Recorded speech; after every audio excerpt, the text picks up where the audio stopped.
2024 का शुरुआत हो चुका है। तो भाकपा माले का जो चुनाव तैयारी चल रहा है, क्या सिवान में आपकी कैसे रहेगी?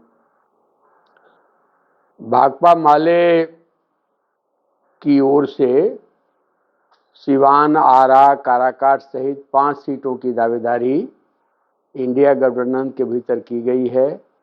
राजद के नेताओं के साथ बात हुई है, कांग्रेस के नेताओं के साथ बात हुई है, जदयू के नेताओं के साथ बात हुई है और सिवान सीट पर हमारी प्रबल दावेदारी है और इसको लेकर के भाकपा माले की ओर से एक विस्तृत तैयारी पूरे जिला में चल रही है और मुझे लगता है कि सिवान की जो भौतिक स्थिति है, सिवान का जो सामाजिक बनावट है और यहाँ जो राजनीतिक आंदोलन का इतिहास है, इस सब को देखते हुए भाजपा को शिकस्त देने के लिए भाकपा माले की ही दावेदारी सबसे उपयुक्त दावेदारी होगी।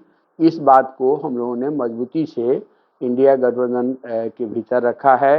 राजद के सामने हमने अपने इस पक्ष को मजबूती से रखा है और ज़मीनी स्तर पर हमारी एक विस्तृत तैयारी चल रही है। 24 जनवरी को बिहार के जननायक कर्पूरी जी का जन्मशती वर्ष की शुरुआत हो रही है। 24 जनवरी से 30 अगस्त तक गांधी जी का जो शहादत दिवस तक एक पूरे बिहार में एक सघन पदयात्रा का कार्यक्रम चलेगा और एक बड़े स्तर पर हम लोग इस मुहिम को आगे बढ़ाएंगे।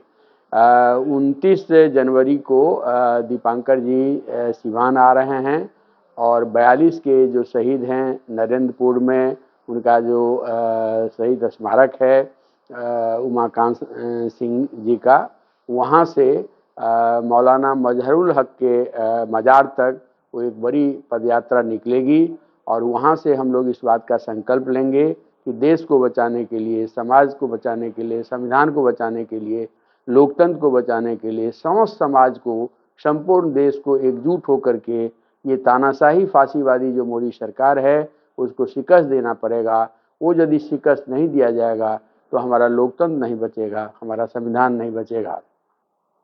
चूंकि ये सरकार जो है वो संविधान के साथ खिलवाड़ कर रही है, संवैधानिक मूल्य के साथ खिलवाड़ कर रही है। आज़ादी के आंदोलन का जो एक आधुनिक मूल्यबोध सामने आया था, आधुनिक राज समाज बनाने का सपना सामने आया था, उस दिशा में हम आगे बढ़ रहे थे।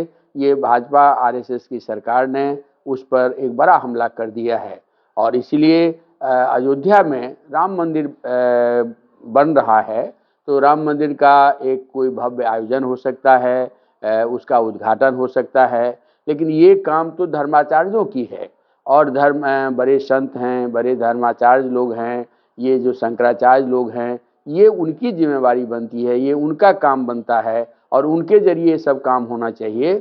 लेकिन देश का प्रधानमंत्री और उत्तर प्रदेश का मुख्यमंत्री इन तमाम संस्थाओं को रौंदते हुए, तमाम धार्मिक परंपराओं को रौंदते हुए, भारत में हिंदू धर्म की जो रीति रिवाज है उसको भी रौंदते हुए ये लोग उसका सिरमौर बन रहे हैं। ये खुशी की बात है कि धार्मिक संस्थाओं के भीतर से, धर्माचार्यों के भीतर से इसका एक प्रखर विरोध हो रहा है।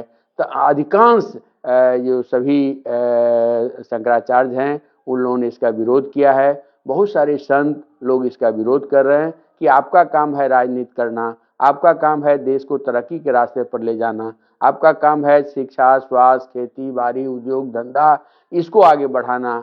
ये तो धर्म का काम धर्माचार्यों पर छोड़ दीजिए। ये एक बहस देश में चला है, हम इसका स्वागत करते हैं और इसीलिए गांव-गांव में गरीबों के बीच में भाजपा आरएसएस के लोग जा रहे हैं और लोगों का ध्यान महंगाई से हटाने के लिए, बेरोजगारी से हटाने के लिए, घर आवास नहीं है उससे हटाने के लिए, 2022 तक सबको मकान देने का वादा प्रधानमंत्री ने किया था, उससे लोगों का ध्यान भटकाने के लिए और सबको 2 करोड़ हर साल हम नौकरी देंगे, ये जो उन्होंने वादा किया था, इन सारे मसले को भटकाने के लिए, बरगलाने के लिए वो गांव-गांव में अछत बहुत बांट रहे हैं।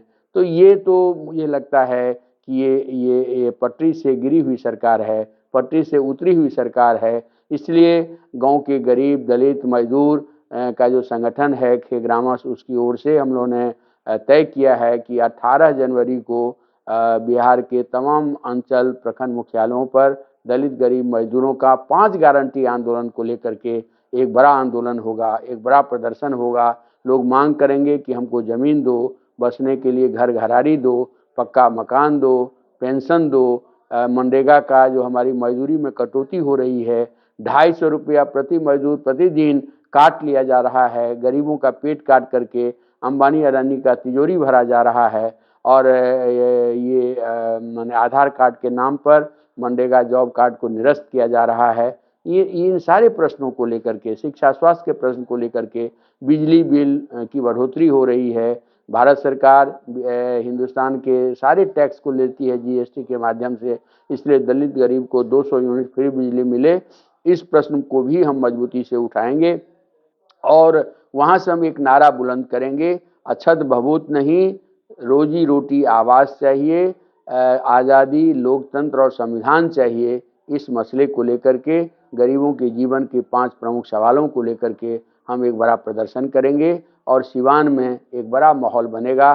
दीपांकर जी आएंगे और दीपांकर जी की अगुवाई में एक बड़ा पद यात्रा होगा सिवान की धरती से, और ये एक संदेश संपूर्ण बिहार में जाएगा। और मुझे लगता है कि आगामी 2024 का चुनाव सिवान के लिए एक ऐतिहासिक चुनाव होगा और यहाँ से बाएं बाजू की ताकत, जो सेकुलरिज्म का सबसे मजबूती से बुलंद करने वाली धारा है, पार्टी है, ये इस काम को आगे बढ़ाएगा। दलित मजदूर, किसान, छात्र, नौजवान, महिला, इन प्रश्नों को लेकर के लगातार लड़ने वाली पार्टी, लगातार काम करने वाली पार्टी, वो आवाज़ महागठबंधन, इंडिया गठबंधन की आवाज़ दिल्ली में पहुंचेगी। भाजपा की जो दाल है वो ये बिहार में नहीं गलेगी। ये संकल्प हम सब लोगों ने मिल करके लिया है और मुझे लगता है कि हमारा मुहिम सफल होगा और सिवान में भाकपा माले की जो दावेदारी है वो ज़मीन पर उतरेगी।